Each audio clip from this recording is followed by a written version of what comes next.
আসসালামু আলাইকুম, স্বাগত জানাচ্ছি আরটিভির জেলার সংবাদে। আপনাদের সঙ্গে আছি আমি সৈয়দা সাদিয়া বেনাজির। দীর্ঘ ১৯ বছর পর বিএনপি প্রতিষ্ঠাতা ও সাবেক রাষ্ট্রপতি জিয়াউর রহমানের কবর জিয়ারত করতে জিয়া উদ্যানে পৌঁছেছেন বড় ছেলে বিএনপি ভারপ্রাপ্ত চেয়ারম্যান তারেক রহমান। এর আগে দুপুর ২:৩০টায় গুলশানের বাসা থেকে কবর জিয়ারতের উদ্দেশ্যে বের হন তিনি। তারেক রহমানের এই কর্মসূচি ঘিরে সকাল থেকেই ঢাকার শেরেবাংলা নগরের জিয়া উদ্যান ও আশেপাশের এলাকায় বিএনপি ও সহযোগী সংগঠনের নেতাকর্মীরা জড়ো হয়েছেন।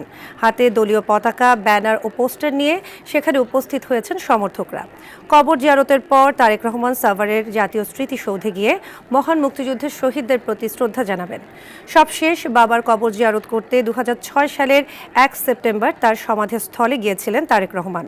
১৭ বছরের নির্বাসিত জীবনের অবসান ঘটিয়ে গতকাল বৃহস্পতিবার দেশে ফিরেছেন তারেক রহমান।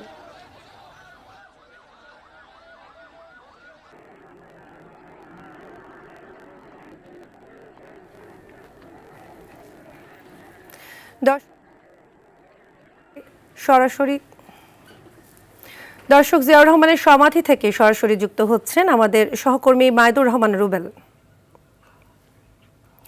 রুবেল, জিয়াউর রহমানের সমাধিতে সার্বিক পরিস্থিতি কেমন দেখতে পাচ্ছেন? সেখানকার নিরাপত্তা ব্যবস্থা, লোকের ভিড় সব সম্পর্কে আমাদের জানাবেন। জিয়াউর রহমানের সমাধিতে তারেক রহমান প্রবেশ ঠিক আছে, বাট সকাল থেকেই এই তার মানে জিয়া উদ্যানের সামনে অর্থাৎ সমাধির সামনে যে সড়কটি, এই সড়কটিতে কানায় কানায় পূর্ণ ছিল দলের নেতা কর্মী সমর্থকদের পদচারণায়। এখনো একই চিত্র আপনার যেটি বলছিলেন খবরের মাধ্যমে আমরা শুনছিলাম, সেটি হচ্ছে ২:৩০টায় গুলশান থেকে রওনা হয়ে অর্থাৎ জিয়াউর রহমানের সমাধিতে পৌঁছতে স্বাভাবিকভাবে সময় লাগে, রাস্তা ফাঁকা থাকলে সময় লাগে ১০ থেকে ১৫ মিনিট। সেই পথ আসলে তারও বেশি সময় পর অর্থাৎ ৪:৩৫ জিয়ার শহীদ প্রেসিডেন্ট জিয়াউর রহমানের সমাধিতে প্রবেশ করেছেন তারেক রহমান। এবং আমরা যেটি দেখেছি যে এই শুধু এই সড়কটি নয়, গুলশান থেকে জিয়াউর রহমানের সমাধিতে আসার পথ জুড়ে বিএনপির নেতা কর্মী সমর্থকরা পথে পথে তাকে সংবর্ধনা জানিয়েছেন, তাকে স্বাগত জানিয়েছেন।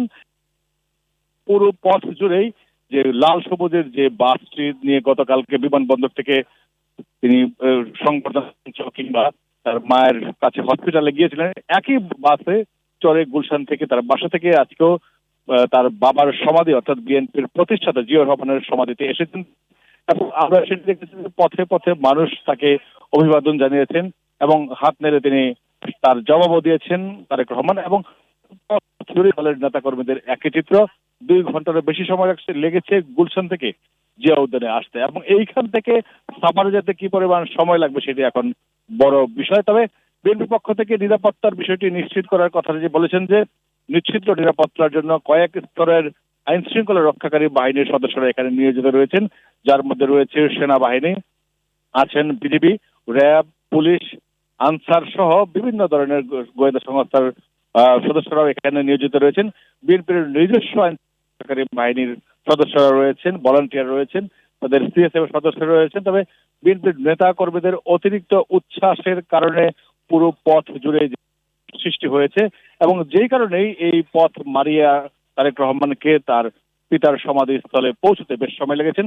আপনারা নিশ্চয়ই এখন দেখছেন যে তিনি তার পিতার সমাধিতে শ্রদ্ধা নিবেদন করছেন এবং সেইখানে দলের সিনিয়র নেতারা রয়েছেন, দলের জুনিয়র নেতাদেরাও সেই সুযোগটি পাচ্ছেন না। নিরাপত্তার কারণে মূলত মাজার প্রাঙ্গণে ঢুকতে দিচ্ছেন না দলের নেতা কর্মী কিংবা গণমাধ্যম কর্মীদেরও। আমরা যেটি জানি যে তিনি আসলে এইখানে যে ২০০৬ সালেই শহীদ প্রেসিডেন্ট জিয়াউর রহমানের শাহাদাত বার্ষিকীতে এসেছিলেন তারেক রহমান এবং তারপর আজকে আবার প্রায় ১৯ বছর, প্রায় ২ দশক পর মূলত পিতার সমাধিতে শ্রদ্ধা নিবেদন করতে এসেছেন। এইখানে কিছুক্ষণ তিনি নীরবে দাঁড়িয়ে থাকবেন, শ্রদ্ধা নিবেদনের পর বিশেষ দোয়া হবে, বিশেষ মোনাজাত হবে, তারপর তিনি এইখান থেকে সাভারে যাবেন। আমরা যতটুকু জানতে পেরেছি তিনি বের হয়ে আসার কথা শুনছি, তিনি বের হয়ে আসছেন।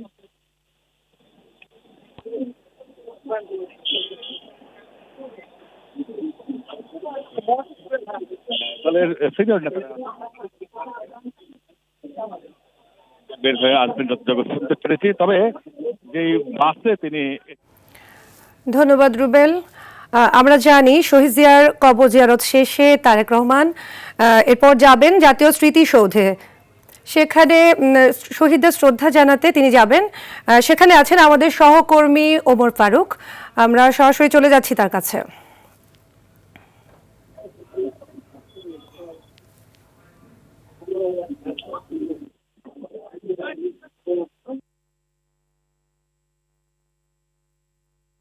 সাদিয়া, আপনাকে ধন্যবাদ। আমি এই মুহূর্তে রয়েছি সাভারের যে জাতীয় স্মৃতিসৌধ, সেই স্মৃতিসৌধের সামনে আমি দাঁড়িয়ে রয়েছি। তো বিএনপির ভারপ্রাপ্ত চেয়ারম্যান জনাব তারেক রহমান কিন্তু আজকে দুপুরের পরেই এখানে আসার কথা ছিল।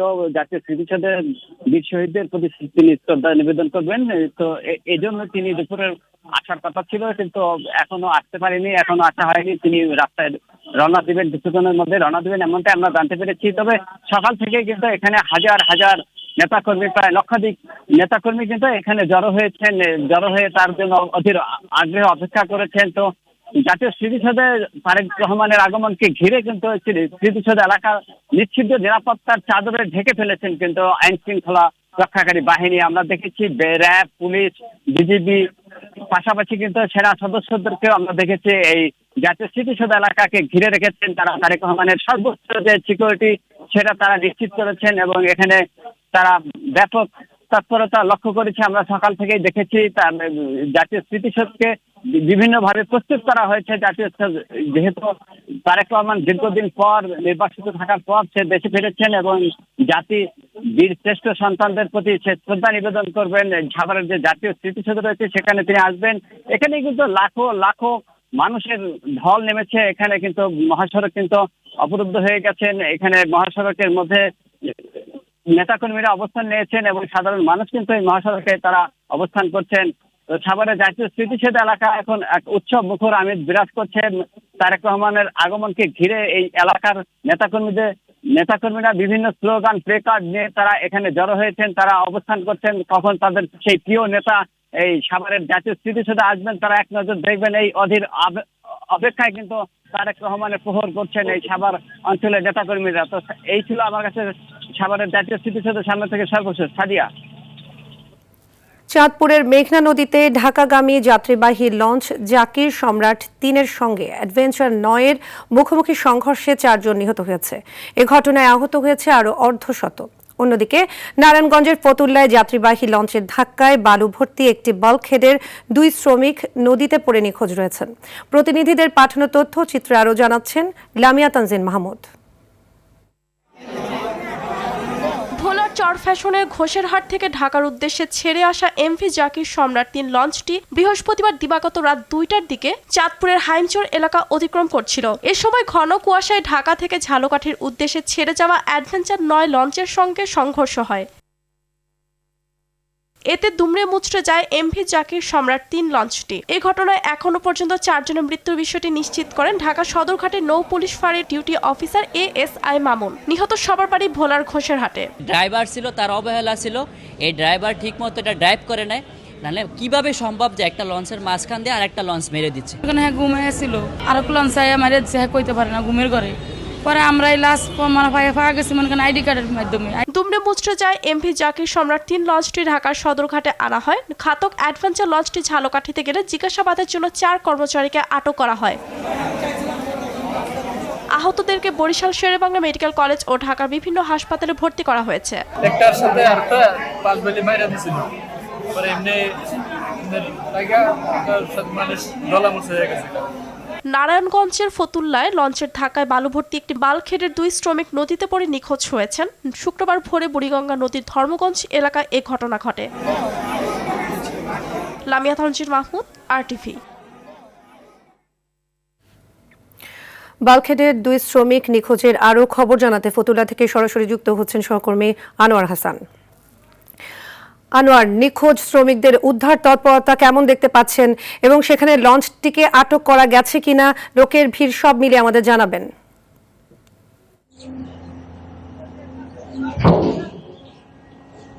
সাদিয়া, নারায়ণগঞ্জের ফতুল্লার ধর্মগঞ্জে বাল্কহেডের যে ২ জন শ্রমিক নিখোঁজ ছিল, এই মাত্র সেই ২ জন শ্রমিকের মরদেহ উদ্ধার করেছে স্থানীয় ডুবুরিরা। এর আগে কোস্টগার্ড, নৌ পুলিশ এবং স্থানীয় জনতা মিলে কিন্তু চেষ্টা করেছিল যে লাশ উদ্ধারে। কিছুক্ষণ আগে যখন স্থানীয় ডুবুরিরা পানিতে নামে, তারা একে একে দুজনের লাশই উদ্ধার হয়েছে। জহিরুল আর হাসান নামে এই দুজন ছিল বাল্কহেডের শ্রমিক। কাশপা স্নেহে নামে এই বাল্কহেডটিকে পেছন থেকে ঢাকা থেকে ছেড়ে আসা সুন্দরবন 16 নামক যাত্রীবাহী লঞ্চ ধাক্কা দিলে সেই সময় 5 জন শ্রমিকের মধ্যে 3 জন সাঁতরে কুলে ওঠে আর 2 জন নিখোঁজ থাকে। সেই দুজনের মরদেহ উদ্ধার করে কিছুক্ষণ আগে পুলিশ নিয়ে গেছে। সেখান থেকে আইনি প্রক্রিয়ার মাধ্যমে স্বজনদের কাছে হস্তান্তর করা হবে। নৌ পুলিশের ডিআইজি উনি জানিয়েছেন যে এই ধরনের ঘটনায় সাধারণত কুয়াশার কারণেই ঘটে। আর এখানে যেখানে আমরা এই দুর্ঘটনা স্থলে আমরা দেখেছি, এখানে একটা মোচড় আছে। কুয়াশায় সামনে খুব কাছে থেকে কোনো কিছু না দেখার কারণে লঞ্চটি এই বাল্কহেডকে ধাক্কা দেয়। এর আগে স্থানীয়রা ডকইয়ার্ডে কর্মরত কয়েকজন শ্রমিক জানালো যে এই বাল্কহেডটি রাতে 1টার সময়ও আরেকটি জাহাজ ধাক্কা দিয়েছিল, তো তখন কিছু ঘটেনি। হয়তো ভোরের এই দুর্ঘটনার জন্যই এই তখন কিছু ঘটেনি। তা আজকে যখন এই ঘটনার পরে প্রশ্ন উঠেছে যে এই যাত্রীবাহী বাসগুলি যখন এই নদী পার হয়, মোচড় নিয়ে এই লঞ্চগুলি যখন পার হয় বা এখান দিয়ে চলাচল করে, তখন আলোর পর্যাপ্ততা না থাকার কারণে, আলোর যে স্বল্পতা, সে কারণে এই দুর্ঘটনার একটা অন্যতম কারণ হতে পারে। ট্রাফিক নৌ যারা আছেন বা এই ধরনের দায়িত্বে যারা আছেন, তারা এই কি নির্দেশনা দেয় বা সেসব নির্দেশনা পালন করা হয় কিনা এই প্রশ্ন উঠেছে। এখানে যারা এই কর্মরত ছিলেন তারা বললেন যে তারা দেখতেই পাননি যে জাহাজটি যে যখন ধাক্কা দিল, ধাক্কা দেওয়ার পরেই এরপরে 5 জন লাফিয়ে পড়ে, 2 জন নিখোঁজ থাকে। তো এই ছিল নারায়ণগঞ্জের ফতুল্লার ধর্মগঞ্জের বাল্কহেড থেকে নিখোঁজ 2 জনের মরদেহ উদ্ধারের সর্বশেষ। সাদিয়া। ধন্যবাদ আনোয়ার। এদিকে পটুয়াখালীর সোনারচর সংলগ্ন গভীর সমুদ্রে মাছ ধরা ট্রলার ডুবে 2 জেলে নিখোঁজ রয়েছে। তারা হলেন রাঙাবালী উপজেলার চরগঙ্গা বাঁধঘাট বাজার এলাকায় মোহাম্মদ শামীম জমাদ্দার ও তার 11 বছরের ছেলে সিয়াম জমাদ্দার। এ ঘটনায় ট্রলারে থাকা বাকি 4 জন জেলেকে জীবিত উদ্ধার করা হয়। উদ্ধার হওয়া জেলে শাওন হাওলাদার নিখোঁজের বিষয়টি নিশ্চিত করে জানান, বুধবার রাতে ঝড় ও ঢেউয়ের তোড়ে ট্রলারের নিচের অংশে ছিদ্র হয়ে ট্রলারটি উল্টে যায়। এতে ট্রলারে থাকা 6 জনের মধ্যে 4 জন বৃহস্পতিবার সকালে অন্য জেলেদের সহযোগিতায় বন্দরে ফিরে আসলেও এখনও নিখোঁজ রয়েছেন অপর 2 জন।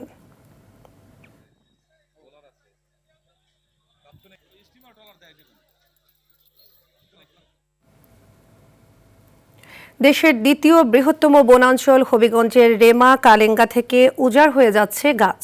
প্রভাবশালীদের ছত্রছায়ায় দীর্ঘদিন ধরেই অবৈধ পাচারের নিশ্চিহ্নের পথে পুরো অভয়ারণ্য।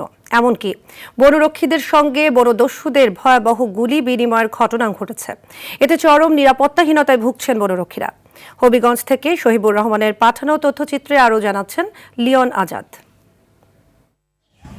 হবিগঞ্জের চুনারু ঘাট উপজেলার ভারত সীমান্ত ঘেঁষা জীববৈচিত্র্যে সমৃদ্ধ রেমা কালেঙ্গা বনাঞ্চল হুমকির মুখে। রেমা কালেঙ্গায় রয়েছে 638 প্রজাতির গাছপালা ও লতাগুল্ম। বনদস্যুদের লালসায় উজাড় হয়ে যাচ্ছে মূল্যবান গাছ। প্রভাবশালীদের ছত্রছায়ায় 1 বছরে আরও বেপরোয়া হয়ে পড়েছে দস্যুদল। অভিযোগ রয়েছে রাতের আঁধারে গাছ নিধন করে একটি চক্র, যাদের সাথে রয়েছে রাজনৈতিক প্রভাবশালীদের ছত্রছায়া। এমনকি বন বিভাগের কিছু অসাধু কর্মকর্তার বিরুদ্ধেও গাছ পাচারে সম্পৃক্ত থাকার কথাও জানান স্থানীয়রা। আগে যে 10 বছরে যা ছিল তার চেয়ে এখন অনেক কমে গেছে গাছের পরিমাণ, এত ভাবে এটা ধ্বংসর পথে যাইতেছে। ফরেস্ট থাকা সত্ত্বে গাছগুলা কাটা হয়, কিভাবে গাছগুলা বাগান থেকে বেরিয়ে আয়, অবশ্যই প্রশাসন আছে। 5 আগস্টের মাধ্যমে আমরা একটা নতুন বাংলাদেশ পেয়েছি।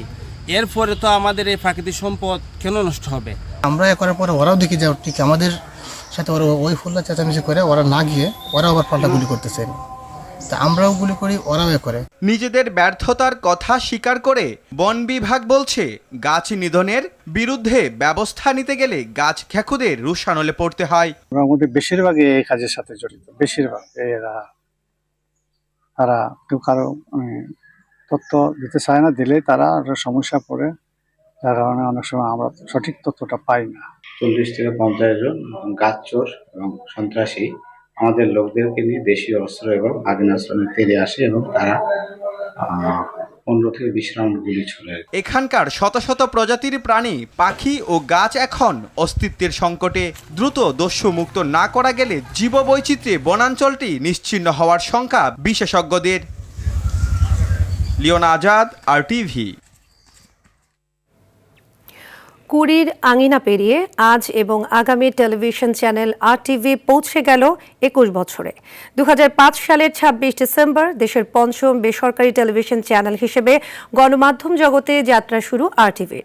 দীর্ঘ পথ পরিক্রমায় RTV দর্শক শ্রোতাদের ভালো লাগাকে প্রাধান্য দিয়েছে, বিপরীতে পেয়েছে ভালোবাসা। সবার ভালোবাসায় সব শ্রেণী পেশার মানুষকে সাথে নিয়ে স্বপ্নের বাংলাদেশ গড়তে আগামীতেও কাজ করে যাবে RTV। আরও জানাচ্ছেন তৌহিদুর রহমান।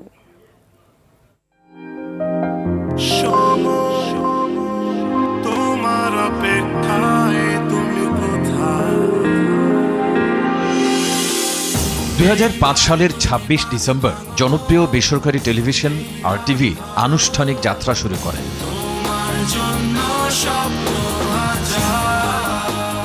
1, 2, 3, 4 গুনে গুনে দর্শক শ্রোতার ভালোবাসায় 21 বছরে পৌঁছল সবার প্রিয় television RTV।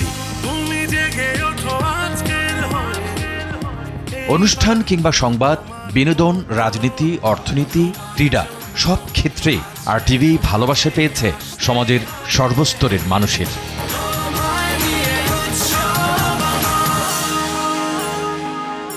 Music station young star কেমন বাংলাদেশ চাই এমন অনুষ্ঠানের পাশাপাশি দর্শকের প্রশংসা কুড়িয়েছে ধর্মীয় অনুষ্ঠান, আলোকিত কোরআনও। ডিজিটাল প্ল্যাটফর্মেও নানা শ্রেণী পেশার মানুষের প্রিয় প্রাঙ্গণ হয়ে উঠেছে RTVর বিভিন্ন চ্যানেল কিংবা পেজ। তাই তো এসব পেজ এবং চ্যানেলের সাবস্ক্রাইবারের সংখ্যাও আশা জাগানিয়া। আগামীর স্বপ্ন নিয়ে আরও এগিয়ে যেতে চায় RTV। প্রতিষ্ঠার 21 এই মাহেন্দ্রক্ষণে সব দর্শক, শ্রোতা, শুভানুধ্যায়ী ও বিজ্ঞাপনদাতাদের প্রতি রইল নিরন্তর ভালোবাসা। শুভ জন্মদিন RTV। তৌহিদুর রহমান, RTV। দর্শক, শহীদ জিয়াউর রহমানের কবর জিয়ারত শেষে এখন জাতীয় স্মৃতিসৌধের পথে রওনা দিয়েছেন তারেক রহমান। আমরা সরাসরি চলে যাচ্ছি সেখানে।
ঠিক আছে।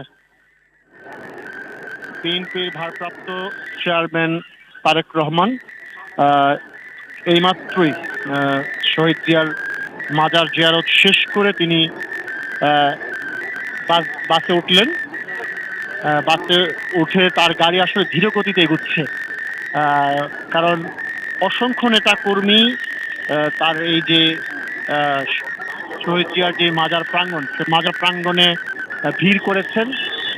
বলা যাচ্ছে লক্ষাধিকের বেশি হয়ে যাবে, কারণ আমরা দেখেছি যখনই তার গাড়ি বহরটি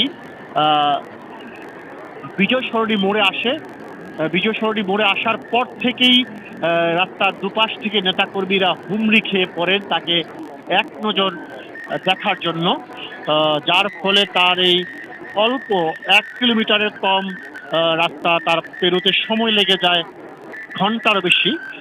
এখন আমরা দেখছি যে তাকে বহনকারী যে বাস রয়েছে এবং তার যে গাড়ি বহর রয়েছে সেই বহরটি আস্তে আস্তে একেবারেই দৃঢ়গতিতে সামনের দিকে এগিয়ে চলছে। এই বহরটি মূলত যে গণভবনের পাশ দিয়ে যে সড়কটি রয়েছে সেই সড়কটি ধরেই সামনে এগোবে এবং গাবতলী যে প্রধান সড়ক সেই সড়কে উঠবে। আমরা দেখছি যে সেনাবাহিনী, বিজিবি থেকে শুরু করে আইন শৃঙ্খলা রক্ষাকারী বাহিনীর যে সকল সদস্যরা এবং তারেক রহমানের ব্যক্তিগত যেই নিরাপত্তা বাহিনী রয়েছে, নিরাপত্তা কর্মী রয়েছে সিএসএফ, তারা সবাই আপ্রাণ চেষ্টা চালাচ্ছেন নেতাকর্মীদের ভিড় ঠেলে সামনের দিকে এগিয়ে আসার জন্য। আমরা যে নেতাকর্মী যারা রয়েছেন তাদের সিনিয়র নেতৃবৃন্দ কিন্তু চেষ্টা করছেন নেতাকর্মীদের সরিয়ে সামনের দিকে গাড়িটিকে সামনে এগিয়ে নিয়ে আসার জন্য। আমরা দেখছি তারেক রহমান দুহাত নেড়ে গাড়ির সামনে থেকে দলের নেতাকর্মী থেকে শুরু করে যারা সাধারণ মানুষ রয়েছেন সবার প্রতি অভিবাদন জানাচ্ছেন এবং যারা উপস্থিত রয়েছেন তারাও তারেক রহমানের সঙ্গে হাত নেড়ে নেড়ে অভিবাদনের জবাব দিচ্ছেন। আমরা দেখছি যে তারেক রহমানের যিনি প্রধান নিরাপত্তা কর্মকর্তা রয়েছেন সেই প্রধান নিরাপত্তা কর্মকর্তা সামনের যে গাড়িটি রয়েছে সেই সামনের গাড়িটিতে ছাদ খোলা যে গাড়ি রয়েছে সেই ছাদ খোলা গাড়িটিতে দাঁড়িয়ে চেষ্টা করছেন যাতে করে গাড়ির তার যে গাড়ি বহর সেটি দ্রুতই আস্তে আস্তে সামনের দিকে এগিয়ে আসতে পারে। আমরা সেই দৃশ্যগুলো আপনাদেরকে দেখাচ্ছি। তার গাড়ি বহরের দুই পাশে সেনাবাহিনীর সদস্যরা পায়ে হেঁটে নিয়ন্ত্রণের চেষ্টা করছেন এই জনতার ভিড়কে। প্রত্যেকে চাচ্ছেন যে নিজের মোবাইলে একটি সেলফি তুলে তারেক রহমানের সঙ্গে একটি সেলফি তুলে স্মরণীয় করে রাখতে। যদিও অনেক দূরে তার গাড়ি যারা সেলফি তোলার চেষ্টা করছেন তারপরেও অন্তত তার সেলফির মধ্যে তারেক রহমানের অবয়বটা দেখা যাচ্ছে এমন একটা প্রশান্তিও তারা পাচ্ছেন, সেজন্য আসলে সেলফি তোলার জন্য সবাই ব্যস্ত হয়ে পড়েছেন। আমরা দেখছি তার গাড়ি বহরটি সামনের দিকে আস্তে আস্তে এগিয়ে চলছে। কিছুটা ভিড় কমানোর চেষ্টা করছে, অনেকটা কমেছে এর মধ্যে বলা যাচ্ছে, অনেকটা ভিড় কমেছে। তো সেই ভিড় যত দ্রুত কমবে তত দ্রুতই হয়তো আমরা দেখবো যে তারেক রহমানের গাড়িটি সামনের দিকে এগিয়ে আসবে, কারণ মূলত তিনি এখন তার গাড়ি বহর নিয়ে তিনি সাভারের জাতীয় স্মৃতিসৌধে শ্রদ্ধা নিবেদন করবেন, সেজন্যই তার গাড়ি বহরটি সামনের দিকে এগিয়ে চলছে। আমরা দেখেছি যে প্রধান সড়ক যেটি রয়েছে সেই সড়কটির আশপাশে মানুষের জটলা থাকলেও খুব বেশি সংখ্যায় সেটি নেই। রাস্তার পাড়ে অল্প সংখ্যক মানুষ দাঁড়িয়ে আছেন তারেক রহমানকে এক নজর দেখার জন্য। প্রধান সড়কে উঠে গেলে তার গাড়ি বহরের গতি বেড়ে যাবে সেটি বলা যাচ্ছে, কারণ এদিকে নেতাকর্মীদের ভিড় যেমন কম রয়েছে, আইন শৃঙ্খলা রক্ষাকারীর যা বাহিনীর সদস্যরা রাস্তার মধ্যে কাউকে নামতে দিচ্ছেন না, যার ফলে বলা যাচ্ছে যে তিনি গাবতলীর যে প্রধান সড়কটি রয়েছে সেই সড়কে তার গাড়ি বহর উঠে গেলে তিনি খুব দ্রুতই আসতে পারবেন। আমরা সেটা আশাবাদ ব্যক্ত করছি। আর এখন 5টা 10 বেজে গেছে, আসলে শীতের সময় আপনার সন্ধ্যা হয়ে যায় 5:30টার মধ্যে। যে পরিস্থিতি আমরা দেখতে পাচ্ছি মাগরিবের আগে তার পক্ষে সম্ভব নয় সাভারের জাতীয় স্মৃতিসৌধে পৌঁছানো। আমরা যেটা জানতে পেরেছি শ্যামলী কল্যাণপুর এলাকাতে দলের নেতা কর্মীরা অনেকটাই ভিড় জমিয়েছেন, ফলে সেদিকে হয়তো আরেকটু জনতার ভিড় ঠেলে তারেক রহমানের যে গাড়িবহর রয়েছে সেই গাড়িবহরটি সামনের দিকে এগিয়ে যেতে হবে, ফলে সেখানেও কিছুটা সময় ক্ষেপণ হবে। আমরা শুনতে পেরেছি হেমায়তপুরের দিকে নেতাকর্মীরা ভিড় করেছেন, সাভার বাসস্ট্যান্ড এলাকায় নেতাকর্মীরা ভিড় করেছেন। পাশাপাশি আমরা জানতে পেরেছি যে জাতীয় স্মৃতিসৌধের যে এলাকা রয়েছে সেই এলাকাতেও সাভার এবং আশুলিয়া, ধামরাইয়ের বিএনপি এবং এর অঙ্গ সহযোগী সংগঠনের নেতৃবৃন্দ তীব্র ভিড় করেছেন, জমায়েত হয়েছেন। সবাই এক নজর তারেক রহমানকে দেখার অপেক্ষায়। আমরা সেই তথ্যগুলো জানতে পেরেছি। আমরা হয়তো সেখানে পৌঁছলে সেই দৃশ্যগুলো আপনাদেরকে দেখাতে পারবো।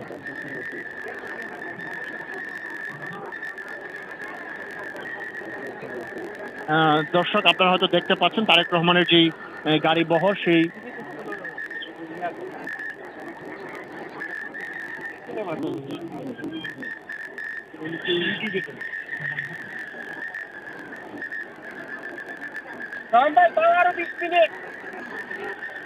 এখনো রাস্তায় ওঠে না এখনো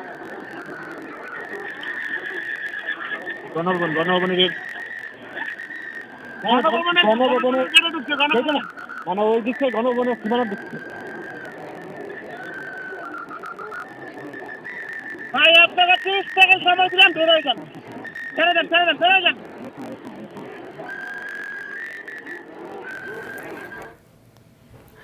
দর্শক, আমরা দেখতে পাচ্ছি তারেক রহমানের গাড়ি বহরটি এগিয়ে যাচ্ছে। এটি এরপর মিরপুর রোডের শ্যামলী হয়ে এখনো সেটি জিয়া উদ্যানের লিংক রোডে আছে এবং চারপাশে উপচে পড়া ভিড়, নেতাকর্মীদের, সাধারণ মানুষও জড়ো হয়েছেন তারেক রহমানকে এক নজর দেখার জন্য। আইন শৃঙ্খলা বাহিনী নিরাপত্তা ব্যবস্থা চাদরে ঢেকে রেখেছেন। দর্শক, আমরা দেখতে পাচ্ছি গাড়ি বহরটি এগিয়ে যাচ্ছে, তবে উৎসুক জনতার কারণে গাড়ি বহরটি খুব ধীর গতিতে এগোচ্ছে। গতকালকেও আমরা আসলে একই চিত্র দেখতে পেয়েছি।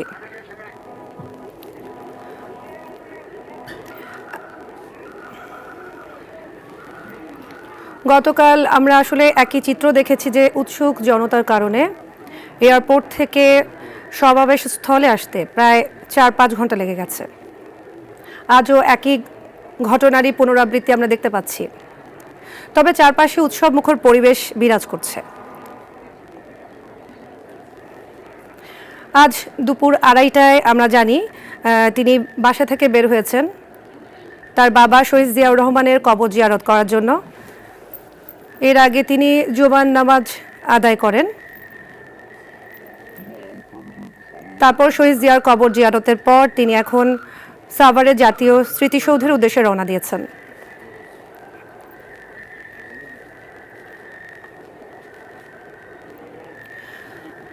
দর্শক, আমরা জানি মুক্তিযুদ্ধের অন্যতম সংগঠক ও সাবেক রাষ্ট্রপতি জিয়াউর রহমান বীরুত্তম এবং 3 বার নির্বাচিত প্রধানমন্ত্রী বেগম খালেদা জিয়ার জ্যেষ্ঠ সন্তান তারেক রহমানের জন্ম 1965 সালের 20 নভেম্বর তারিখে।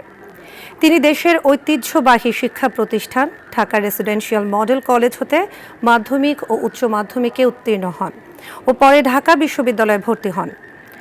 1988 সালে ঢাকা বিশ্ববিদ্যালয় থেকে স্নাতক ডিগ্রি লাভ করার পর তিনি পেশা হিসেবে ব্যবসাকে বেছে নেন। বাবা শহীদ রাষ্ট্রপতি জিয়াউর রহমানের প্রতিষ্ঠিত বাংলাদেশ। দর্শক, আমরা দেখতে পাচ্ছি গাড়ি বহরটি মিরপুর রোডে ঢুকে পড়েছে এবং সেটি ধীরে ধীরে শ্যামলী হয়ে গাবতলীর দিকে যাবে।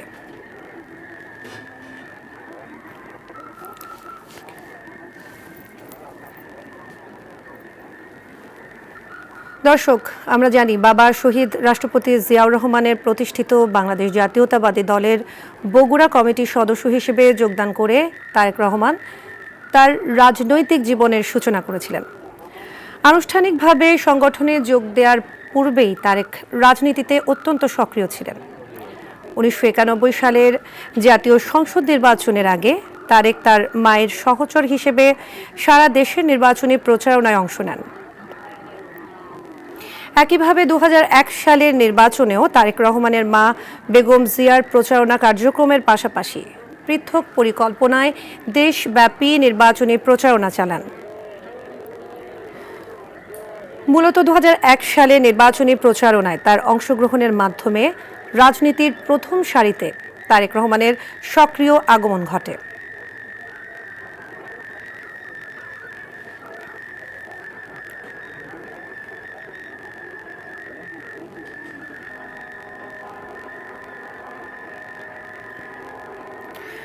দর্শক, আমরা দেখতে পাচ্ছি যে তারেক রহমানের গাড়ি বহরটি মিরপুর রোড পেরিয়ে ধীরে ধীরে শ্যামলের দিকে এগিয়ে যাচ্ছে।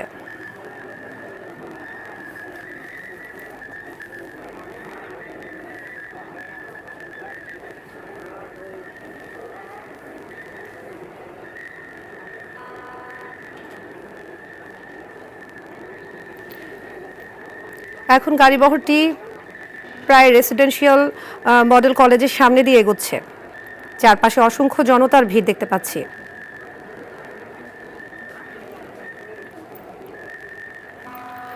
আমরা আইন শৃঙ্খলা বাহিনীর অনেক তৎপরতা দেখতে পাচ্ছি ভিড় ঠেলে এগিয়ে যাওয়ার জন্য। দর্শক, 2002 সালে তারেক রহমান দলের স্থায়ী কমিটির সিদ্ধান্ত অনুযায়ী বিএনপির একজন জ্যেষ্ঠ যুগ্ম মহাসচিব হিসেবে দায়িত্বপ্রাপ্ত হন। দলের ঊর্ধ্বতন পর্যায়ে নিয়োগ লাভের পরপরই তারেক রহমান দেশব্যাপী দলের মাঠ পর্যায়ের নেতাকর্মী ও সমর্থকদের সাথে ব্যাপক গণসংযোগ শুরু করেন। মূল সংগঠন সহ সহযোগী সংগঠন যেমন জাতীয়তাবাদী যুব দল, জাতীয়তাবাদী ছাত্র দল, জাতীয়তাবাদী স্বেচ্ছাসেবক দল ইত্যাদি আয়োজিত উল্লেখযোগ্য সংখ্যক মতবিনিময় সভায় অংশ নিয়ে তারেক রহমান কর্মী সমর্থকদের উদ্দেশ্যে বক্তব্য রাখেন এবং মাঠ পর্যায়ের নেতৃবৃন্দের বক্তব্য ও মতামত গ্রহণ করেন।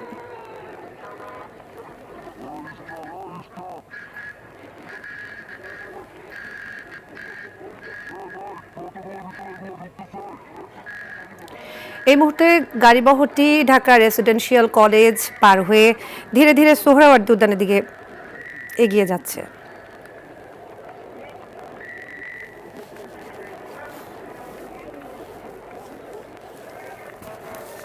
দুঃখিত দর্শক, গাড়িবহরটি রেসিডেন্সিয়াল কলেজ পার হয়ে শ্যামলের দিকে এগিয়ে যাচ্ছে। চারপাশে রয়েছে আইন শৃঙ্খলা বাহিনীর অসংখ্য সদস্য এবং উৎসুক জনতা, নেতাকর্মী।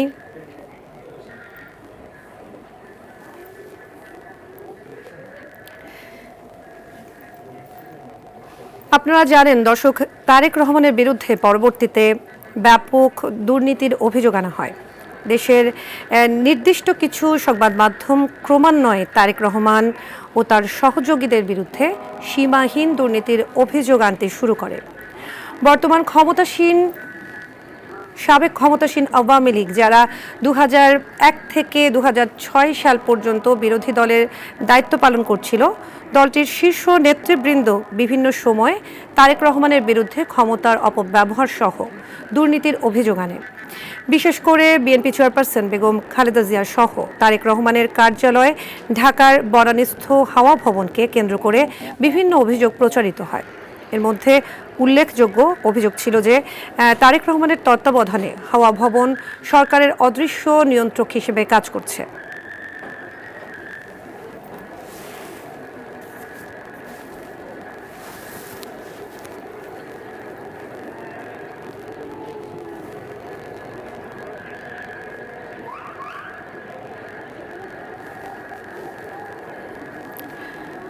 দর্শক, তারেক রহমানের গাড়ি বহরে আমাদের সহকর্মী শামীম চৌধুরী রয়েছেন, তো তার কাছে আমরা যাব।